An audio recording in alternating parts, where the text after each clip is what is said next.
और आपको जानकारी हम ये भी दे दें कि जयपुर में दरअसल सीएम भजनलाल शर्मा श्रमदान कार्यक्रम यहाँ पर होने जा रहा है। जल महल की पाल पर श्रमदान यहाँ करने जा रहे हैं सीएम। हम तस्वीर भी आपके सामने अब से थोड़ी देर में रखेंगे। सरकार के 2 साल पूरा हो चले हैं और इसी पर यह आयोजन हो रहा है अलग अलग शहरों में। इसी कड़ी में जयपुर से ये तस्वीरें कार्यक्रम को लेकर आपके सामने रख रहे हैं। सीएम आपको नजर आ रहे होंगे, उनके साथ विधायक है बाल मुकुंद आचार्य, वो भी मंच पर मौजूद है और इस कार्यक्रम के जरिए स्वच्छता का, जागरूकता का संदेश देती हुई बीजेपी सरकार नजर आ रही है। जगह जगह कार्यक्रम का आयोजन हो रहा है। ये एक्सक्लूसिव तस्वीर है जो आप तक हम पहुंचा रहे हैं। जैसे कि हमने आपको बताया कि उद्देश्य सीधा है, यही कि जागरूक रहें और स्वच्छता आसपास मेंटेन की जाए। इसी को लेकर ये श्रमदान जल महल की पाल पर मुख्यमंत्री भजनलाल शर्मा, और ये वहीं से तस्वीरें मंच पर आपको मौजूद नजर आ रहे हैं। विधायक बाल मुकुंद आचार्य सीएम हैं मौजूद यहाँ पर, और वहीं जो बड़ी संख्या में लोग पहुंचे हुए हैं देखने के लिए, सुनने के लिए कि क्या संबोधन में आज कहने वाले हैं सीएम भजनलाल शर्मा अपने। तो 2 तस्वीरें हैं, ये अलग अलग एंगल से आपके सामने रख रहे हैं। मंच पर मौजूद सीएम आपको नजर आ रहे होंगे और जनता जो कि सीएम को सुनने के लिए इस वक्त पहुंची हुई है। संबोधन होने वाला है आपसे थोड़ी देर में सीएम का। मंच पर आपको मौजूद नजर आएंगे मुख्यमंत्री भजनलाल शर्मा। और दरअसल कई कार्यक्रम हो रहे हैं, न केवल जयपुर में, अलग अलग शहरों में कार्यक्रम रखे गए हैं और सीधा उद्देश्य है इस कार्यक्रम का स्वच्छता का संदेश दिया जा रहा है, जागरूकता का संदेश दिया जा रहा है। और जरे आपको सुना देते हैं सीएम इस वक्त क्या से जोर से दोनों हाथ खड़े करेंगे, मुट्ठी बीच करके, और जोर से बोलेंगे भारत माता की, भारत माता की, भारत माता की। आज के इस राज्य स्तरीय स्वच्छता जागरूकता एवं श्रमदान कार्यक्रम में मंच पर विराजमान हमारे जयपुर शहर की लोकप्रिय सांसद बहन श्रीमती मंजू शर्मा जी, माननीय विधायक हवा महल श्री बाल मुकुंद आचार्य जी, माननीय विधायक सिविल लाइन श्री गोपाल शर्मा जी, हमारे मुख्य सचिव श्री बी श्रीनिवास जी, प्रमुख शासन सचिव नगरीय विकास देवाशीष पुष्टि जी, प्रशासक नगर निगम श्रीमती पूनम जी, और इस कार्यक्रम में आए सभी हमारे मोतियों से महंगे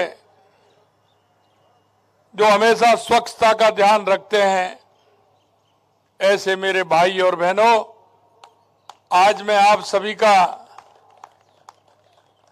सुबह की बेला में और एक ऐतिहासिक धरोहर हमारा जल महल, उसकी पार पर आप सभी का स्वागत करता हूं, अभिनंदन करता हूं। आप सभी को मैं प्रणाम करता हूं।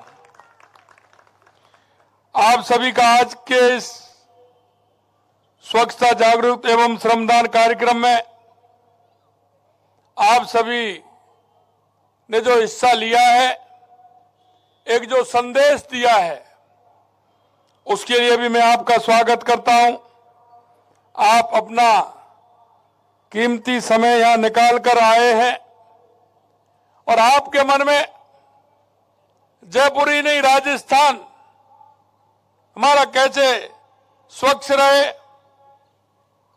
किस तरह से हमारा राजस्थान आगे बढ़े, निश्चित रूप से यह कल्पना आपके मन में है। मैं आपको विश्वास दिलाना चाहता हूं कि आप जिस कल्पना और जिस भाव से आप चाहते हैं कि हमारा जयपुर स्वच्छ रहे, सुंदर रहे, हमारा राजस्थान स्वच्छ रहे, सुंदर रहे, आगे बढ़े, हमारी सरकार पूरी तरह से आपकी भावनाओं का सम्मान करते हुए हमारी सरकार पूरी तरह से काम करेगी। और आपने देखा है आज का ये अवसर उपलब्धियों का उत्सव मनाने का भी है और अपने संकल्पों को और मजबूत करने का भी है। उत्सव इसलिए क्योंकि आप सब प्रदेशवासियों ने अपना भरपूर आशीर्वाद देकर हमारी सरकार को सेवा का अवसर दिया था और आज हम कह सकते हैं कि उसके सफलतापूर्वक 2 वर्ष पूर्ण कर लिए हैं। आपको पता है कल 15 दिसंबर है। कल हमारी सरकार ने 15 दिसंबर के दिन शपथ ली थी और आज 2 साल पूर्ण हुए हैं। मैं आपसे कह सकता हूं कि 2 साल के अंदर लगातार हमारी सरकार ने हर क्षेत्र में काम किए हैं और संकल्प का दिन इसलिए क्योंकि आज हम स्वच्छता के अपने उस महान संकल्प को और अधिक मजबूत कर रहे हैं। उसके लिए हम एकत्रित हुए हैं। हमारे ये स्वच्छता का ही नहीं, हमारे स्वास्थ्य और सम्मान और हमारी संस्कृति से जुड़ा हुआ विषय भी है। आज जल महल जैसे हमारे गौरवशाली और ऐतिहासिक विरासत स्थल से स्वच्छता जागरूकता का ये श्रमदान कार्यक्रम के अवसर पर आप सभी संवाद करते हुए मुझे निश्चित रूप से अत्यंत गौरव हो रहा है कि हमारा ये ऐतिहासिक स्थल है, ये हमारी धरोहर है और इस धरोहर का ध्यान रखना भी हम सभी का काम है। जल महल एक प्रकृति, विरासत और स्वच्छता के बीच गहरे संबंध का प्रतीक भी है। यह जल महल हमारी गौरवशाली सांस्कृतिक धरोहर है। जब हम देवों के स्थान और हमारे विरासत स्थलों को देखते हैं, चाहे हमारा धार्मिक स्थल हो, चाहे हमारे विरासत का स्थल हो, मित्रों हम सभी का दायित्व बनता है उसको संरक्षित भी करें और उसको स्वच्छता का भी ध्यान रखें, क्योंकि ये हमारे प्रेरणादायक है। हमारे वातावरण को भी स्वच्छ रखने में पूरा साथ हमारा देते हैं। यह स्वच्छता जागरूक कार्यक्रम में हमें स्मरण कराता है कि एक जिम्मेदार नागरिक होने के नाते हमें अपनी धरोहरों, सार्वजनिक स्थलों, संपूर्ण प्रदेश को स्वच्छ और सुंदर बनाए रखने का हमारा कर्तव्य भी है। हमारे आसपास के परिवेश में साफ सुथरा रहे, इसकी चिंता भी हमें करनी है। कभी कभी हम देखते हैं घर से हम निकलते हैं, लेकिन हमारा ध्यान सिर्फ निकलने में होता है, दूसरों से कहने में होता है कि ये काम इस तरह से हो रहा है। मित्रों मैं कहना चाहता हूं ये बहुत बड़ा काम है और इसको सरकार और समाज दोनों मिलकर के साथ करते हैं। ये हम सभी का दायित्व है, क्योंकि कचरा फैलाने वाला कोई और नहीं है, हम सभी हैं। हमारे परिवारों से, हमारे घरों से ही आता है। हमारे उपयोग जो हम करते हैं उसके माध्यम से आता है। तो हम जब उपयोग करते हैं तो हमें यह भी ध्यान रखना चाहिए कि हमारा शहर, हमारा मोहल्ला, हमारी गली, हमारा घर बिल्कुल स्वच्छ रहे। और ये आप ध्यान अगर देंगे, अगर हम स्वच्छता पर ध्यान देंगे तो हमारा शरीर भी स्वस्थ रहेगा।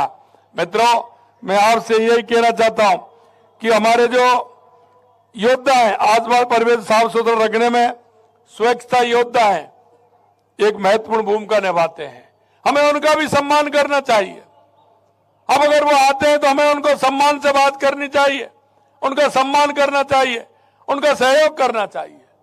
जब हम उनका सहयोग करेंगे तो उनका मनोबल बढ़ेगा और जब आदमी का मनोबल बढ़ता है तो हमारे काम की गति बढ़ती है और उनके माध्यम से हमारी काम की गति बढ़ेगी। वो कितना ध्यान रखते हैं, सुबह अपने घर को छोड़ करके आपके घर के सामने आ जाते हैं। सुबह सुबह आपके जितना भी कचरा होता है उसको पूरी तरह से साफ करते हैं। अरे हम उनको बिठाएं, उनको साझा करें, अपनी बातों से उनका सहयोग करें और उनको एक अभिवादन भी करें और उनको सम्मान देने का काम करें, जिससे उनकी गति 4 गुनी, 5 गुनी, 8 गुनी गति हो जाती है। ये हमारे समाज में वो लोग हैं जो हमको स्वस्थ रखने की परंपरा करते हुए आपको दिक्कत महसूस करते हैं, लेकिन समाज स्वस्थ रहे इसके लिए वो काम करते हैं, इसलिए उनका सम्मान बहुत आवश्यक है। इन योद्धाओं की सेहत और स्वास्थ्य का ख्याल रखना हम अपनी जिम्मेदारी मानते हैं। आज स्वच्छता योद्धाओं के स्वास्थ्य की बेहतर सुरक्षा के लिए पीपीटी किट उपलब्ध कराई गई है और मैं कहना चाहता हूं हमारे कई ऐसी संस्थाएं काम करती हैं, हर क्षेत्र में काम करती हैं, मैं आपसे कहना चाहता हूं मेरे भाई और बहनों, उन संस्थाओं के माध्यम से समय समय पर हम उनसे बातचीत करते रहे, उनको आने वाली समस्याओं के बारे में भी जिक्र करते रहे, जिससे कि उनको किसी प्रकार की समस्या नहीं आए और वो हमसे क्या सहयोग चाहते हैं समाज से, वो सहयोग भी हम उनको करें, जिससे उनका मनोबल बढ़े। साथियों, स्वच्छता और स्वच्छ पर्यावरण के लिए सिंगल यूज प्लास्टिक का उपयोग एक बड़ी चुनौती है। एक स्वच्छ और स्वस्थ राजस्थान की दिशा में कदम उठाते हुए हम प्रतिबंधित एकल उपयोग प्लास्टिक रोकथाम का एक्शन प्लान भी लेकर के आए हैं। हम सबको पर्यावरण को स्वच्छ बनाए रखने के लिए सिंगल यूज प्लास्टिक के उपयोग को त्यागना होगा। साथियों, कोविड महामारी के समय जब देश मानव जीवन के साथ ही आजीविका के संकट से जूझ रहा था, उस समय देश के यशस्वी प्रधानमंत्री नरेंद्र मोदी जी ने एक पीएम स्वनिधि योजना शुरू की थी। आज मुझे सम्मान देते हुए खुशी है। मैं हमारी बहन से पूछ रहा था कि आपने काम कहां से स्टार्ट किया। मैं आपके माध्यम से भी कहना चाहता हूं कि समाज में इस तरह का हमारा अगर वातावरण होगा तो हमारे उन सभी भाइयों को जिनको आवश्यकता है सरकार की योजनाओं का, उसको फायदा मिलेगा। स्वनिधि योजना एक ऐसी योजना है, उसका आपको फायदा किसी तरह की कोई वो नहीं है। हम उसमें ब्याज मुक्त आपको ऋण देने का काम करते हैं और मैंने कई जगह देखा है ये स्वनिधि योजना प्रधानमंत्री जी की सबसे उत्तम योजना है। इसमें छोटे छोटे जो हमारे ठेली वाले हैं, सब्जी वाले हैं, फूल वाले हैं, साइकिल वाले हैं, चाय वाले हैं, ये जो हमारे समाज में छोटी छोटी आवश्यकताओं को पूर्ति भी करते हैं और एक वो अपना परिवार भी पालते हैं। मैं कहना चाहता हूं हमारे मोहल्ले में ऐसे बहुत होंगे, हमारे बाहर में होंगे जो छोटे छोटे काम करते हुए आगे कैसे बढ़े। हम समाज का दायित्व बनता है हम सभी जागरूक लोगों का कि उनकी हम सेवा करते हुए उनको हर योजना का लाभ दिलाएं। स्वनिधि योजना में मैं कह रहा था बहन से, आपने कैसे स्टार्ट की? उन्होंने कहा कि मैंने छोटे उससे स्टार्ट की। आज वो 700 से लेकर के 800 रुपए प्रतिदिन कमाती हैं। 800 रुपए प्रतिदिन। अभी मैंने उनसे पूछा था, क्योंकि हम अगर उनको थोड़ा सा सहयोग देंगे, पहले हम 10,000 देते थे, अब हम उसमें 15,000 रुपए किए हैं। हम 15,000 रुपए देंगे, उसका उपयोग लेंगे, 15,000 देकर के फिर हम उनको 30,000 दे देंगे, उसका उपयोग करेंगे, हम 60,000 रुपए दे देंगे। धीरे धीरे वो अपना काम को बढ़ाते चलेंगे और वो अपने बच्चों की परवरिश करते जाएंगे।